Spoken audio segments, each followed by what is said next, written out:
Le miracle est associé à l'évangéliste et prophète ghanéen Emmanuel Kwaku. Événement. La transmutation miraculeuse de la eau noire. Répétition pour compléter les 10. Date. 25 mars 1987 lieu. Sous-station d'énergie de Garissa. Garissa, Kenya. L'événement de Garissa, en 1987, est un miracle chrétien peu connu en Occident, mais largement diffusé en Afrique de l'Est, qui a profondément marqué les chrétiens kenyans et des pays voisins. Il s'est produit dans un contexte où la foi évangélique et pentecôtiste était en pleine expansion.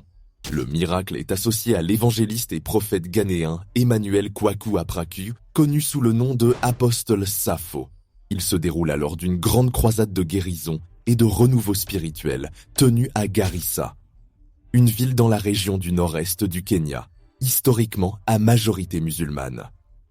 L'événement était fréquenté par des milliers de personnes de différentes confessions.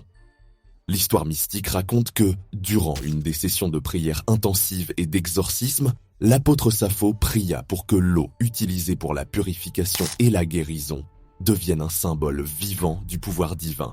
La scène était un spectacle public. Un grand récipient d'eau de source, initialement clair, fut présenté. L'apôtre Sapho, après avoir prié pour cette eau, demanda aux fidèles de témoigner. C'est là que le miracle se serait produit. Sous les yeux de la foule, l'eau dans le récipient aurait changé de couleur, devenant noire et boueuse, comme si toute la saleté spirituelle et les mauvais esprits des personnes présentes s'y étaient de concentrer. Puis, au fur et à mesure que l'apôtre continuait de prier, l'eau aurait recommencé à se clarifier progressivement, mais cette fois-ci, elle ne serait pas revenue à l'état d'eau de source. Au lieu de cela, elle se serait transformée en une substance rouge vif et brillante, souvent décrite comme ayant la couleur et la consistance du vin ou du sang. Pour les croyants, ce phénomène était l'incarnation visuelle de l'évangile. L'eau sale représentait le péché et la maladie, l'exorcisme. Sa clarification symbolisait la purification, et sa transmutation finale en rouge symbolisait le sang du Christ, confirmant la délivrance et le salut des fidèles. Les milliers de personnes qui ont assisté à l'événement l'ont interprété comme une confirmation directe de la présence de Dieu et du pouvoir de l'apôtre.